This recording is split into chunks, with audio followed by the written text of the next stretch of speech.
মোজায় মাসায় করা। 387 নম্বর হাদিস। হাম্মা বিনুল হারিস রাহিমাহুল্লাহ বলছেন, রাআইতু জারির বিন আব্দুল্লাহ, আমি জারির বিন আব্দুল্লাহ রাদিয়াল্লাহু তাআলা আনহুকে দেখলাম। তিনি প্রখ্যাত সাহাবী এবং মুজার মাসার বর্ণনাকারী। বালা পেশাব করলেন, সুম্মা তাওয়াদ্দা তারপর উজু করলেন, ওমাসাহালা খুফাইহি দুই মোজার উপর মাসাই করলেন, চামড়ার মোজা ছিল। সোম্মা কামা তারপরে দাঁড়ালেন, ফাসাল্লাহ সলাত আদায় করলেন। ফাসওয়াইলা তাকে জিজ্ঞেস করা হইল, ফাকালা জিজ্ঞেস করা এই বিষয়ে যে মুজার মাসা কেমন, কি শরীয়ত সম্মত নাকি? কারণ পা তো ধোয়া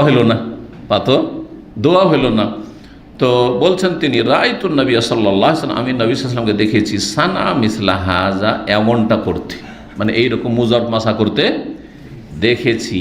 কালা ইব্রাহিম, ইমাম ইব্রাহিম তাইমি রাহিমাহুল্লাহ বলছেন, ফাকানা ইউজিবুহুম, এই জন্য সালাফদেরকে তাবেঈনদেরকে এই হাদিসটি খুব পছন্দ লাগতো, বা সাহাবায়ে কেরামদের যে এই আমলটি খুব পছন্দ লাগে।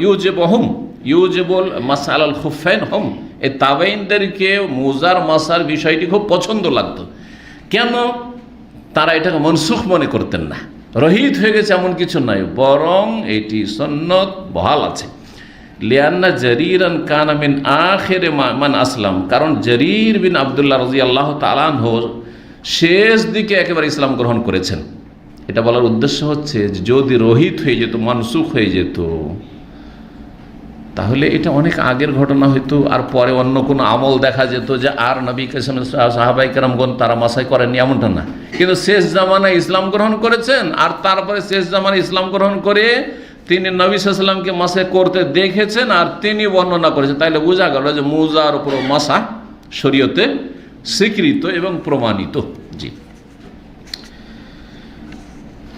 388 নম্বর হাদিস বলছেন মুসলিম রাহিমাহুল্লাহ তাবি বা তাবি আন মাসরুক, প্রখ্যাত তাবি মাসরুক ইবনুল আজদা রাহিমাহুল্লাহ থেকে আনিল মুগীরা বিন শুবা, তিনি মুগীরা বিন শুবা রাদিয়াল্লাহু তাআলা আনহু থেকে বর্ণনা করেছেন, কাল তিনি বলছেন, ওয়াদ্দাতুন নবী সাল্লাল্লাহু আলাইহি ওয়াসাল্লাম, আমি নবী সাল্লাল্লাহু আলাইহি ওয়াসাল্লাম উযু করাইলাম।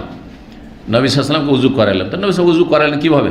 পানি ঢেলে দিই। তো কি বলছেন? নবী সাল্লাল্লাহু আলাইহি ওয়াসাল্লামকে তিনি উযু করিয়ে দিলেন, বলছেন ওয়াদ্দাতুন নবী সাল্লাল্লাহু আলাইহি ওয়াসাল্লাম, আমি নবী সাল্লাল্লাহু আলাইহি ওয়াসাল্লামকে উযু করিয়ে দিলাম।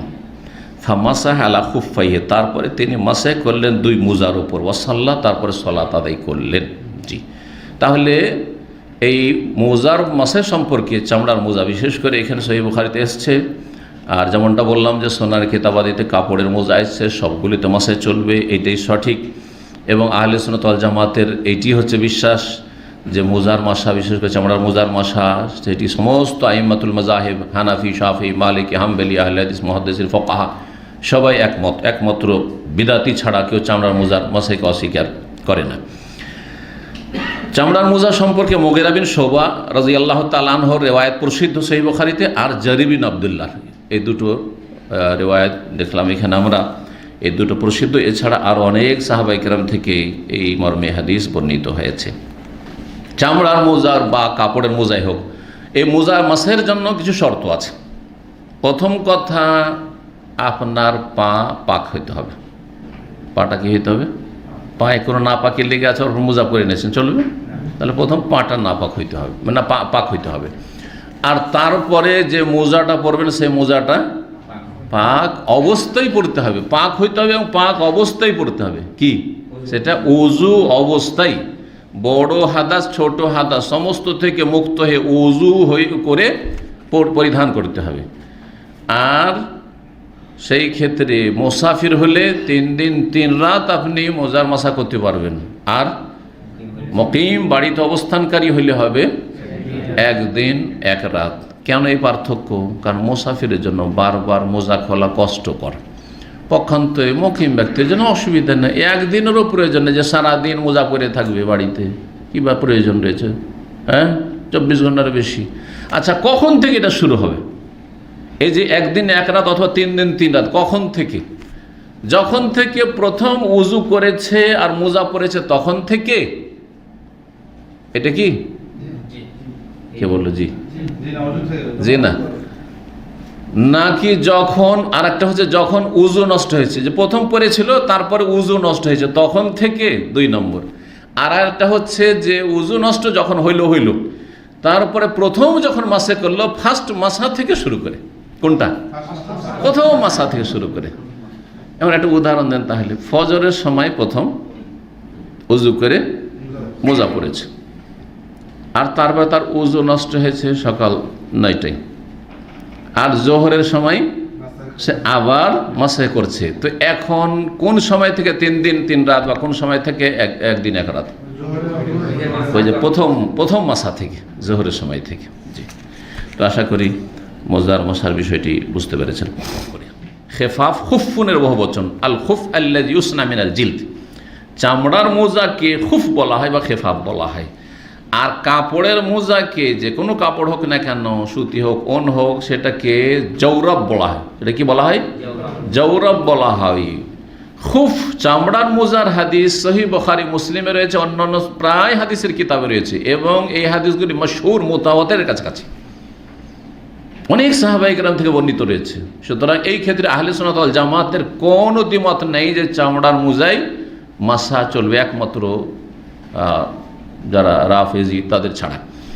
তো সুতরাং এই চামড়ার মোজার যদি মাসাকে কেউ অস্বীকার করে তো তাদেরকে সালাফগণ বেদাতি মনে করত। মুহাদ্দিসিনদের জামানায় তাদেরকে মুবতাদিয়া মনে করতো না, বেদাতি। বাকি তাহলে কাপড়ের মোজা, হ্যাঁ, এতে ইখতিলাফ রয়েছে। কাপড়ের মোজাতে সহিহ হাদিস রয়েছে, সুনানের কিতাবাত আবু দাউদ, নাসাই সব কিতাবে রয়েছে, তিরমিজিতে রয়েছে। সুতরাং হাদিস যখন সহিহ, আমরা কাপড়ের মোজা তো মাসাই করবো, এবং সেটাও সুন্নাত।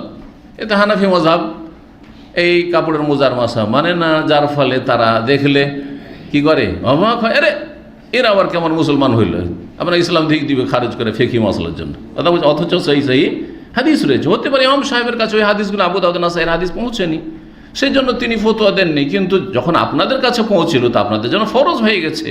মোকাল্লেদ হয়ে দল কানা হওয়া আর মযহাবের কানা হওয়া জায়েজ নয়। যা সাহাল হাদিস পাওয়া, সহিহ হাদিস পেলে আমার মযহাব আবু হানিফা রাহিমাহুল্লাহ বলেছেন। সুতরাং কাপড়ের মোজাতেও মাসে চলবে। ছিঁড়া ফাটা, এই ক্ষেত্রে অনেকে বাড়াবাড়ি করে, ছিঁড়া থাকলে মোটেই চলবে না।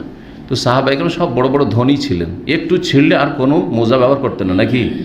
আর এই এখনকার যুগে আমরা ছিঁড়া মোজা অনেক সময় ব্যবহার করি, চলুক 2-4 দিন 10 দিন চলুক, করছি না, অথচ অভাব না, ইচ্ছা করলে বদলে দিতে পারবেন। তাহলে সাহাবায়ে কেরাম যে এত অভাব ছিল, খাবার জুটতো না, খেজুর পানি, আর সেই যুগে নতুন সব মোজা করতেন।